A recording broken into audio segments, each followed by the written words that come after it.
jurusan farmasi klinis dan komunitas akan mempresentasikan hasil kesimpulan dari penyelarasan kurikulum berbasis industri oleh pihak Dudi. Nah, Dudi yang kami undang kemarin itu dari RSUD Umu Fatimah dan Apotek Vita Farma.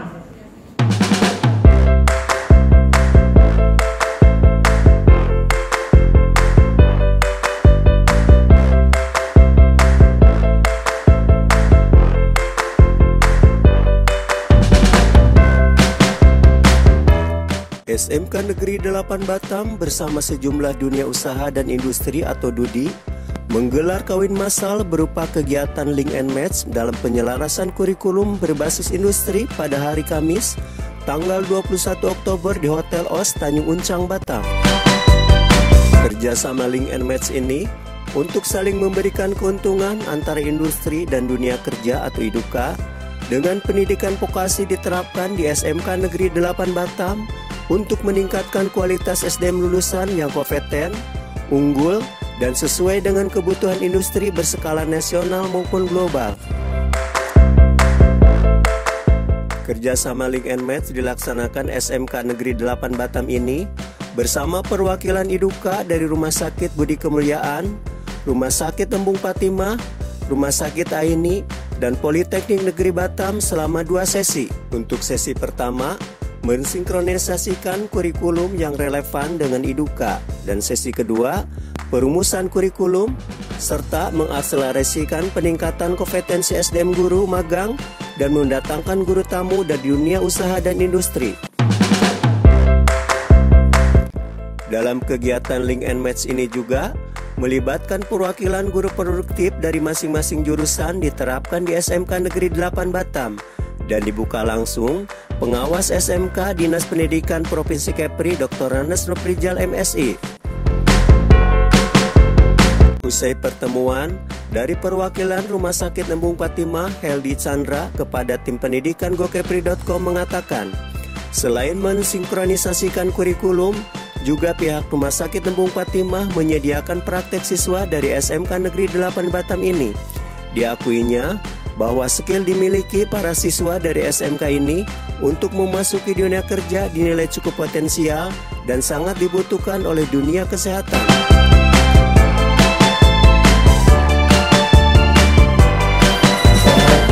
Waalaikumsalam. Pak, ini kan kerjasama link and match dengan SMK Negeri 8 Batam, Pak ya. Seperti apa Pak kerjasama antara dunia usaha dengan sekolah ini, terutama Rumah Sakit Embung Fatimah? Kalau di RSUD Embung Fatimah, itu kami hanya menyediakan tempat praktek bagi siswa SMK Negeri 8. Jadi secara kelas 1 dan kelas 2 mereka belajar secara teori. Nah, di kelas prakteknya nanti mereka masuk ke dunia industri, khususnya rumah sakit. Bagaimana mereka mengaplikasikan ilmu mereka di rumah sakit itu. Tapi sesungguhnya udah ini ya Pak ya, udah lama ya kerjasamanya ya. Baru ini diperkuat lagi. Saat lebih kurang 1 tahun yang lalu. 1 tahun ya, dan udah banyak anak praktek di sana. Banyak anak-anak mereka yang siswa mereka ada yang praktek di karena biasanya kalau mereka mau praktek di rumah sakit, terutama rumah sakit pemerintah, mereka harus melakukan namanya MOU dulu. Kalau dengan setelah melakukan MOU baru mereka bisa melakukan praktek kerja lapangan. Pak, gimana kalau nengok ke ini apa tenaga kerja ataupun ini skill siswa SMK ketika melakukan praktek di sekolah di rumah sakit kita, Pak? Kalau di secara pekerjaan mereka sebenarnya cukup potensial karena mereka kalau dari kita kan ketika mereka masuk ke dunia kerja mereka masih fresh, masih mudah diajarkan, sehingga ilmu yang mereka banyak ilmu yang bisa mereka dapatkan di rumah sakit, terutama dengan kompetensi mereka sendiri. Nah Pak, jurusan-jurusan diterapkan SMK Negeri 8 ini apakah memang itu dibutuhkan oleh dunia kesehatan atau dunia medis? Untuk dunia kesehatan saat ini, apalagi khususnya di SMK 8 ada jurusan farmasi, perawat, dan elektromedik. Jadi kalau di bagian kami itu di farmasi itu sangat dibutuhkan sekarang. Apalagi di tengah pandemi seperti ini luar biasa. Kebutuhan tenaga farmasi ini yang akan mengelola obat, perbekalan farmasi, semuanya itu membutuhkan tenaga yang cukup banyak. Dan ini sebenarnya potensial untuk mereka ketika selesai mereka tamat dari SMK farmasi itu. Kalau level plus skill Pak, ini standar dengan D3 nggak kalau anak-anak SMK Negeri 8 ini? Kalau secara kompetensinya standar, tapi secara administrasinya memang mereka tetap masih bernilai SMK. Apa kelemahan yang kurang dipahami oleh SMK Negeri 8 untuk tenaga medis ini Pak? Ini untuk tenaga kefarmasian contohnya adalah mungkin ilmu-ilmu yang berkaitan dengan ilmu dasar kefarmasian. Itu mungkin diharapkan ke depannya mungkin mereka lebih bisa fokus untuk lebih ditingkatkan lagi ya. Gurunya itu lebih fokus dari orang-orang farmasi. Kemudian juga mereka memberikan kesempatan kepada anak-anak untuk mendapatkan ilmu kefarmasian itu dari praktisi-praktisi dari luar. Karena SMK ini kan jurusan, artinya keahlian. Jadi kalau keahlian mereka itu harus bisa disampaikan oleh orang-orang yang praktisi yang langsung bekerja dari rumah sakit, klinik, puskesmas, langsung memberikan kepada mereka sehingga mereka lebih mendapatkan ilmu. Artinya guru produktif lebih diperbanyak lagi Pak ya? Iya, artinya lebih ke program-program produktif, kemudian keahlian, kemudian tenaga pengajar tamu yang mereka undang ke sekolah supaya menambah wawasan daripada siswa itu sendiri.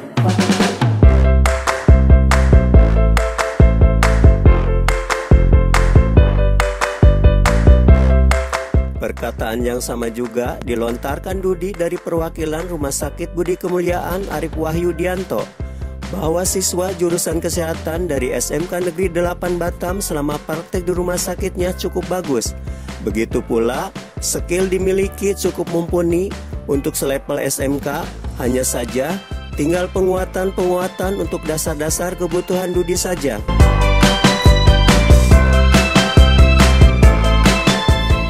Assalamualaikum. Pak, kalau melihat lulusan ataupun anak praktek di rumah sakit Bapak sejauh ini gimana Pak? Membantu atau mungkin mereka dasar-dasarnya masih kurang? Kalau dibilang membantu sangat membantu. Ya, karena kebutuhan teknisi peralatan kesehatan ini masih sangat jarang untuk Batam. Ya, dengan kebutuhan alat yang ada, dengan teknisi yang disiapkan itu masih berbanding jauh. Kalau potensi anak sendiri Pak, mungkin keahlian untuk selevel SMK itu udah ibaratnya udah siap ya, maksudnya udah tinggal penguatan di dasar-dasar tertentu aja. Nah, tapi untuk secara global mereka memang sudah siap. Kalau pulang kerja Pak, untuk tamatan ke SMK Kesehatan itu gimana untuk di dunia perusahaan kesehatan? Kalau dunia kesehatan itu kalau untuk level teknisi Pak ya, level teknisi ini bisa di instalasi Fasiankes, instalasi Yankes, bisa di perusahaan-perusahaan Alkes, nah sama distributor perusahaan kesehatan. Kita kan ada kerjasama nih kelihatannya Pak ya dengan SMK Negeri 8 ini. Apa kontribusi dari rumah sakit sendiri kepada SMK Negeri 8 ini? Secara keilmuan kita bantu. Penyelarasan. Ya, penyelarasan misalnya kayak begini, penyelarasan kurikulum. Nah, karena kan kalau teknisi ini kan berbasis teknologi. Teknologi ini tidak bisa kita samakan dengan yang lain. Karena teknologi ini setiap jam menit pun bisa berubah. Jadi penyelarasan kayak beginilah yang memang benar-benar dibutuhkan. Maksudnya supaya lulusan-lulusan ini tidak ketinggalan teknologi yang ibaratnya udah terpasang banyak yang dipakai rumah sakit sekarang. Pak, di Rumah Sakit Budi Kemuliaan yang paling urgent itu sebenarnya tenaga medis bidang apa Pak? Semuanya Pak. Semuanya tuh karena satu rumah sakit ini bukan bidang ini diunggulkan atau yang lain juga. Ini semua tuh bekerja secara kelompok, maksudnya secara tim. Kurang satu berarti sisi yang lain pasti akan kelimpungan. Jadi pasti ada sesuatu yang mungkin dengan kebutuhan, ya ini pasti terhitung semua. Gitu. Ini Pak, ada kecenderungan nggak mungkin lulusan alumni dari SMK Negeri 8 bisa kita rekrut di Rumah Sakit Budi Kemuliaan? Ada. Sejauh ini udah pernah direkrut? Ada.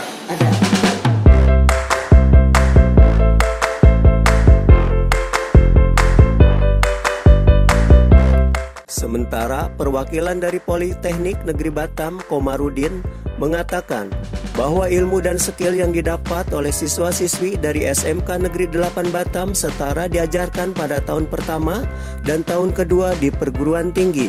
Sedangkan kerjasama nantinya akan dijalin, selain penjelasan kurikulum, juga pihaknya akan diundang untuk menjadi guru tamu mengajar di SMK Negeri 8 Batam ini.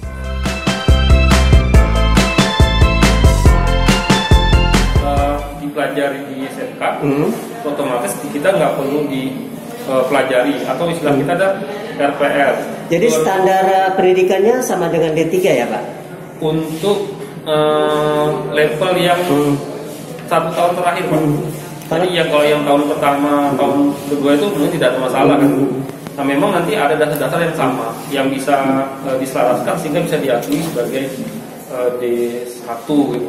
Pak, tadi masukan-masukan yang Bapak berikan kepada SMK itu seperti apa selain penyelarasan kurikulum gitu? Mungkin tenaga pengajarnya atau gimana? Oh iya, jadi sebenarnya juga konsep penyelarasan kurikulum ini selain penyamaan kurikulum, artinya ada, tapi tidak semua kurikulum, ada bagian-bagian tertentu memang kita selaraskan. Kemudian juga diharapkan bisa ada kerjasama dalam proses belajar.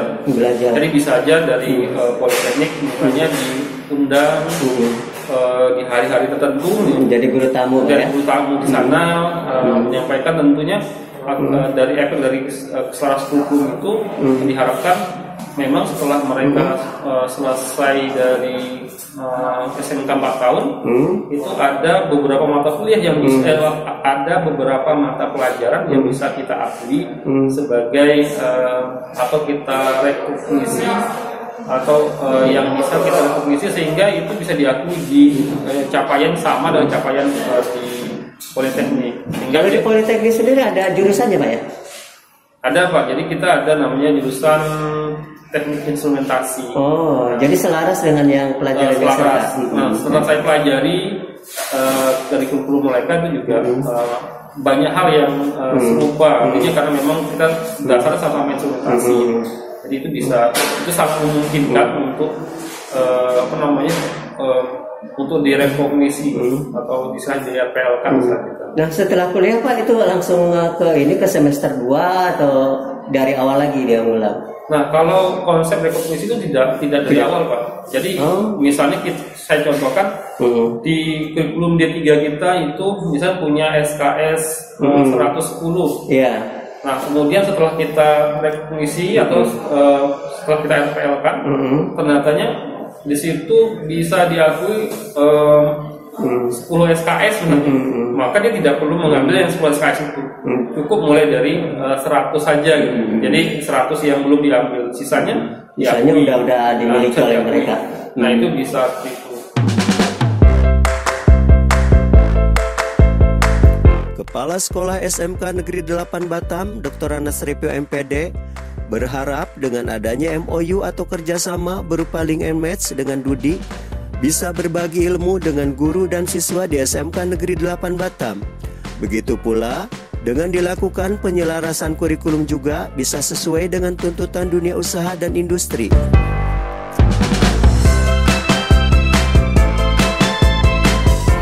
Assalamualaikum. Waalaikumsalam warahmatullahi wabarakatuh. Pak, kita kan ada MOU nih ya dengan 3 perusahaan ya, perusahaan kesehatan. Ya. Seperti apa sih pola-pola yang kita jalankan di MOU ini Pak? Ya, MOU dengan Dudi, perusahaan industri bidang kesehatan. Harapan kita selain anak-anak tempat magang anak prakrin, kita juga berharap pihak Dudi itu bisa meluangkan waktu untuk berbagi ilmu. Mereka datang ke sekolah, ke tempat kita. Begitu juga sebaliknya, mungkin guru datang ke tempat mereka, berbagi ilmu, magang di perusahaan mereka. Itu. Tadi kata ada penyelarasan kurikulum juga Pak ya? Ya, kita menyelarasan kurikulum karena memang target kita anak-anak kita tuh pas di dunia kerja itu cocok dengan yang dibutuhkan di lapangan. Kita undang pihak Dudi untuk membincangkan diskusi arah kurikulum ini seperti apa yang tepat untuk anak-anak tamatan kita, biar mereka nanti memakainya sudah pas gitu. Ini rencana aksinya kapan Pak untuk kerjasama ini? Ini tadi MOU sudah kita mulai dengan 3 perusahaan. Sebelumnya kita sudah jalan juga nih, sudah jalan sebelumnya. Teknisnya udah jalan, cuma sudah ini jalan. Untuk memperkuat dan menambah Dudi yang support kita. Ini perusahaan mana aja? Tadi ada beberapa rumah sakit dan beberapa klinik. Nah, kemuliaan ada dari RSUD Bung Fatimah, dan tadi hadir juga dari rumah sakit Aini. Tadi kan saya tanya ke rumah sakit Budi Kemuliaan bahwa siswa juga pernah ada di kerja yang di sana udah direkrut. Terus hasilnya cukup bagus. Nah sejauh ini ada nggak kerja sama perekrutan untuk rumah sakit? Baru memang Budi Kemuliaan sudah merekrut, kemudian ada lagi rumah sakit Aini juga sudah, ada lagi beberapa apotik yang sudah memperkerjakan tamatan kita. Sama juga UKK juga ya, kita melibatkan asesor dari perusahaan juga ya Pak? Kita UKK sudah kita ganti dengan sertifikasi profesi. LSP itu.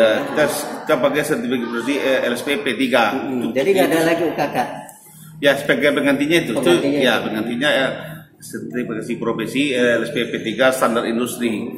Kebetulan kita biasa yang melaksanakan sertifikasi profesi itu LSP yang dari Solo, dia Anaskes Solo, itu di bawah BNSP langsung. Berarti didatangkan langsung dari sana ya? Didatangkan dari sana. Nah ini kelemahan satu lagi Pak tentang jurusan perawat nih Pak. Kita udah ada LSP, cuman ada satu lagi sertifikat yang harus kita dirikan lagi nih.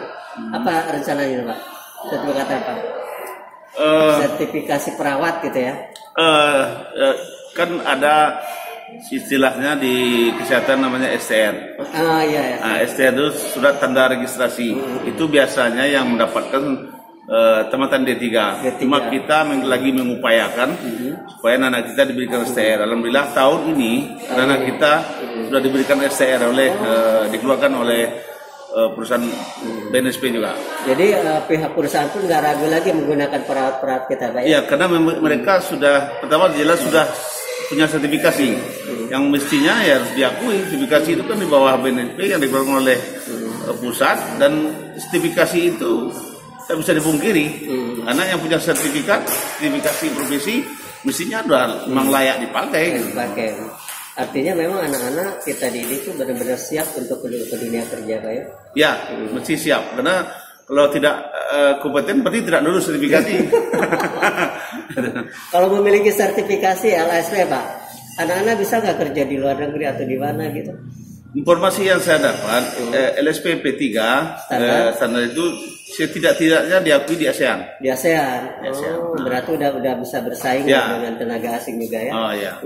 Oke, terima kasih Pak. Assalamualaikum warahmatullahi wabarakatuh. Terima kasih. Waalaikumsalam warahmatullahi wabarakatuh.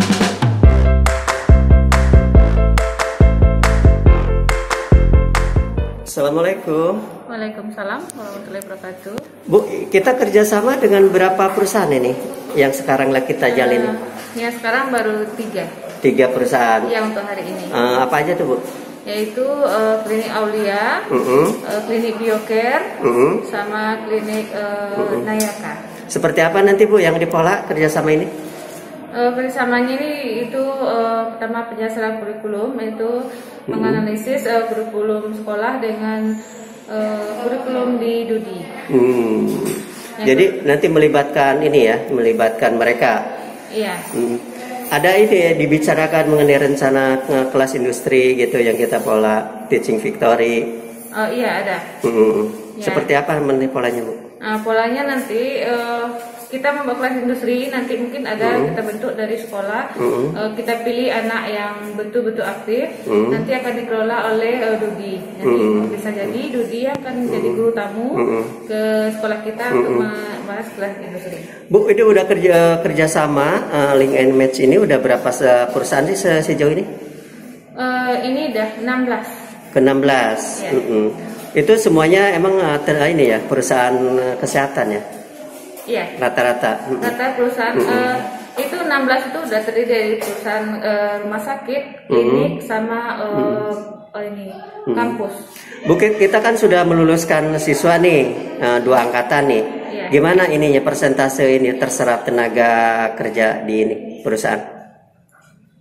Kalau dilihat dari kemarin masih ada yang kayak anak kita kayak tempatan pertama itu udah ada yang kerja di Kimia Farma. Oh. Ada yang mereka yang memilih melanjutkan ke dunia pendidikan yang lebih tinggi. Nah, kita katanya mau buka klinik ya Bu ya? Iya, insya Allah Pak, doakan. Jadi anak-anak praktik di situ semua. Ini untuk umum kah atau untuk khusus intern? Rencana kan Pak mau untuk umum juga sekalian. Bu, kalau Teaching Victory itu yang produk-produk kita hasilkan apa sejauh ini? Nanti kan ada belut ya jadinya iya, ya. Iya.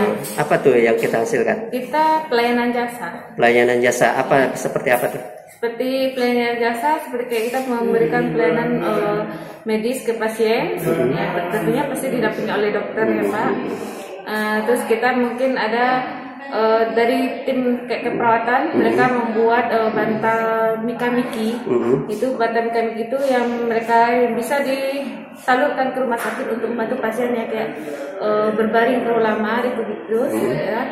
Terus sama yang rencananya di formasi itu membuat hand sanitizer, dan di instrumentasi medik hanya membuat alat elektrik instrumentasi medik.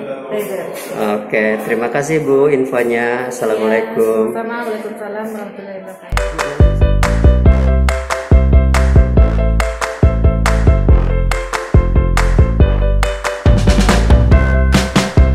Waalaikumsalam warahmatullahi wabarakatuh. Pak, kita kan lagi menggelar MOU ya dengan perusahaan kesehatan.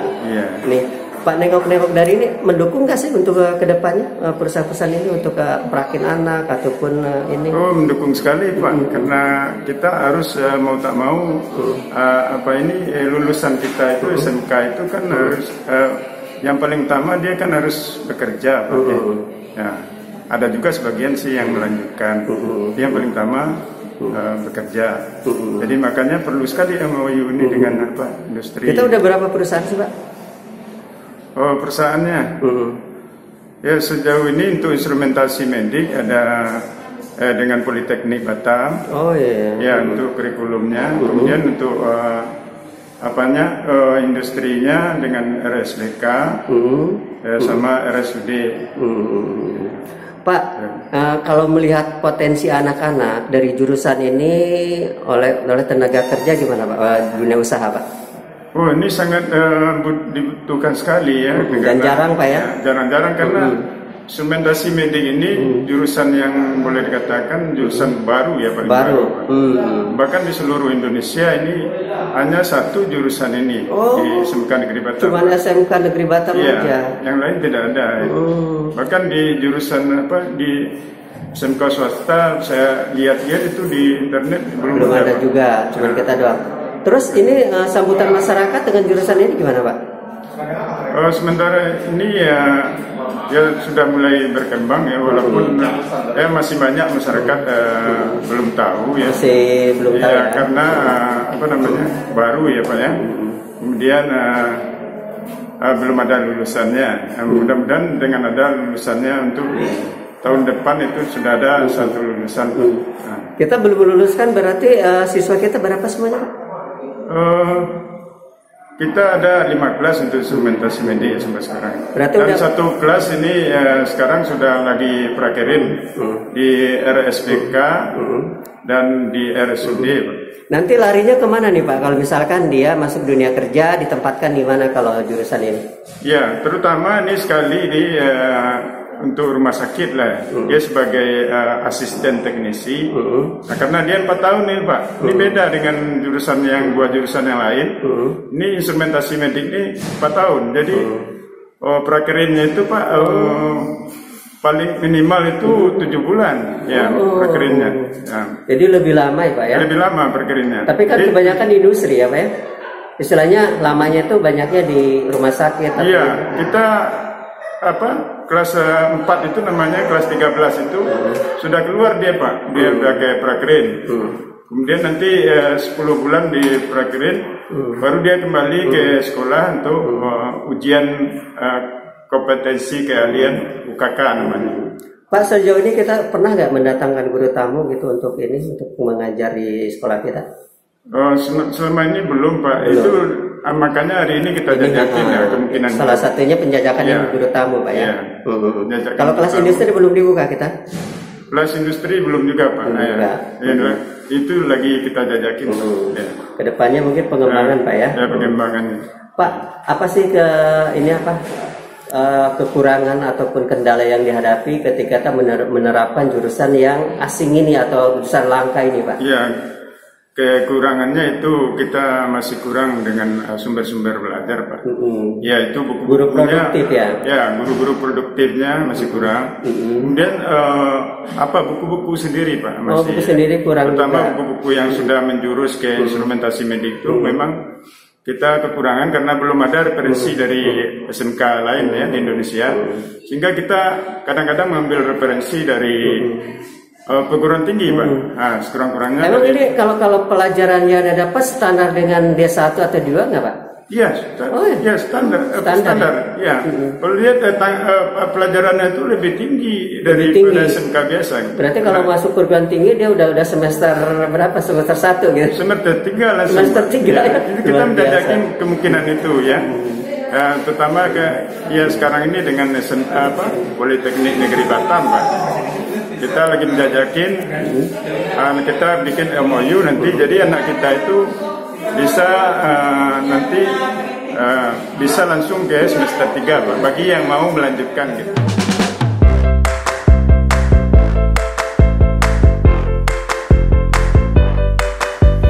Assalamualaikum. Waalaikumsalam warahmatullahi wabarakatuh. Ibu Kajur jurusan farmasi Bu ya? Iya betul, saya Mela Sylvia Andriani, Kepala Jurusan Farmasi Klinis dan Komunitas di SMK Negeri 8 Batam. Bu, kita kan ada kerjasama di Link and Match dengan beberapa perusahaan. Sejauh ini seperti apa sih yang pola-pola yang diterapkan ketika kita kerjasama dengan perusahaan? Nah ya betul, sejauh ini udah terjalin kerjasama MOU dengan beberapa industri ya. Itu baik seperti Divika dan lain-lain. Nah itu untuk awal yang dari tahun-tahun kemarin itu MOU kerjasama PKL. Nah untuk kedepannya ingin dibuat kerjasama itu mendatangkan seperti guru tamu. Guru tamu ya? Iya, guru tamu dan juga ini guru produktif untuk magang ke sana gitu. Dan juga MOU untuk alat-alat, misalnya ada bahan-bahan atau alat-alat praktek yang dihibahkan dari industri untuk sekolah gitu. Bu, tadi masukan apa aja Bu dari dunia usaha dan industri? Nah, memang lebih banyak tadi intinya lebih memperkuat ilmu farmasinya, karena ada memang beberapa, karena kami juga memang dari SMK 8 kekurangan tenaga farmasi ya, makanya istilahnya guru produktif ya, guru produktifnya memang kekurangan sekali ya, karena sekarang 10 rombel dan guru produktif memang asli farmasi itu hanya 4. Nah makanya itu istilahnya banyak masukan supaya kedepannya itu lebih diterapkan ilmu farmasinya lebih diperkuat gitu. Bu, respon ini perusahaan terhadap kita ya ketika anak prakrinnya seperti apa sih? Apa mereka meragu dengan skill anak atau gimana? Nah untuk sejauh ini dari tiga angkatan yang sudah prakerin udah lumayan lah istilahnya sesuai terutama dengan jurusan farmasi ya. Iya, untuk jurusan farmasi udah lumayan sesuai kompetensi yang diterapkan di sekolah dengan yang dibutuhkan di dunia industri seperti itu. Kalau kita standarnya kalau pendidikan D3 mungkin Bu ya, karena SMK kan nggak ada nih. Nah iya, kalau untuk di administrasi sebenarnya kalau di dunia keilmuan ya, iya itu D3 minimal. Cuma makanya itu istilah untuk SMK Farmasi saya berharap sih kedepannya lebih diakui lah, lebih diterima lah untuk bekerja di industri gitu. Karena memang istilahnya masih fresh dan istilah masih semangat gitu. Bu, kendala administrasi seperti apa sih Bu sejauh ini? Nah, kalau kendalanya itu ketika masuk ke perusahaan ya. Nah ya, sejauh ini dari beberapa tahun yang lalu juga istilahnya untuk administrasi itu terkendala dengan surat tanda registrasi. Nah, untuk farmasi itu sendiri sekarang berlaku keluar surat tanda registrasi itu dari D3 dan S1 ya, khusus TTK, tenaga teknis kefarmasian. Itu mengeluarkan siapa Bu? Menteri Kesehatan. Menteri Kesehatan. Iya. Dan kita sudah sudah dapat ini lisensinya. Nah, itu penggantinya kalau bisa yang SMK memang tidak dikeluarkan untuk STR, tapi kan istilahnya untuk SMK sudah dilakukan uji kompetensi dan mereka mendapatkan sertifikat kompetensi yang berbadan BNSP, itu dari LSP Asnakes di Solo gitu. Ini udah teruji ya gitu ya? Iya, nah dengan adanya sertifikat kompetensi itu istilahnya diakui lah anak ini berkompeten di bidang ahlinya seperti itu. Bu, ini kalau nengok lapangan kerja, kalau dunia farmasi untuk Batam khususnya kan semakin pesat nih, apotek dan rumah sakit gimana nih? Nah, sebenarnya untuk loker, untuk lowongan kerja, untuk bidang farmasi itu sangat banyak. Nah, tapi seperti yang saya bilang tadi, terkendalanya karena administrasinya. Administrasi. Iya, yang STR tadi. Makanya istilahnya untuk angkatan farmasi SMK 8 masih ada beberapa yang susah untuk masuk ke industri. Banyak lari melenceng dari jurusan. Berapa persen terserap dunia kerja? Mungkin sekitar 20%-an baru. Ya, yang 30 masih 70 masih kita bina atau gimana? Nah, itu mau diusahakan supaya istilahnya kedepannya bisa lebih mudah lagi untuk anak kita bekerja, untuk diserap di dunia kerja. Makanya dilakukan penyelarasan kurikulum dengan dunia industri agar anak kita bisa diserap secara sempurna 100% di dunia kerja. Karena SMK itu outputnya itu SMK bisa dan SMK hebat yang bisa terjun langsung kerja. Gitu. Bu, terakhir harapan Ibu mungkin apa? Dan harapan saya semoga siswa-siswi SMK 8 lebih mudah untuk bekerja, diterima ya, karena memang istilahnya di Batam ini lumayan besar lah peluang untuk bekerja di farmasi gitu. Oke, terima kasih Bu. Oke, terima kasih. Waalaikumsalam warahmatullahi wabarakatuh.